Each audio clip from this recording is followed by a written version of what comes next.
2026-yil 12-may sanasi. Videoni ko'rishdan oldin do'stlar bitta like bosib qo'yamiz. Tanishlarga jo'natib qo'yamiz. Bu svitlarning oilasi Svit Ariana bo'ladi do'stlar. Svit Ariana, Svit Lorensa uzilish boshlandi. Gilosni holatiga baho beramiz. Buni maqsad reklama qilish, ko'chatlarni ko'paytirib qo'ying. Bir dona qo'shmag'i yo'q. Kalibri mana 36 gacha bering. Do'stlar mana gilosni holatiga bak, yong'oq olib ketgan. Mazasi ham eng shakar miqdori kuchli bo'ladigan svitlar oilasi bo'ladi. Buni ko'rlaychana. Mana ko'chatlarga ham aloqachi ko'rasam uni ko'ringlar. $10 zo'r pullar, lekin sortini ekish kerak mana. Mana ko'chat puliga arziydi bu do'stlar, kommentariyga yozib qo'yamiz. Mana ko'rsatib qo'ying yaqinroqdan ham. Mana do'stlar. Bir dona qo'shmag'i yo'q. Opalarning mehnatiga do'stlar bittadan like bosib qo'yasiz mana.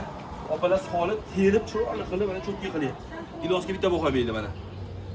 Mana Rossiyaga ketayotgan holat. Bir dona qo'shmag'i yo'q. Mana gilos do'stlar. Mana gilos, yong'oq do'stlar. Mana uni ko'ringlar. Like bosib obuna bo'lib qo'yamiz do'stlar. Sog' bo'linglar, salomat bo'linglar.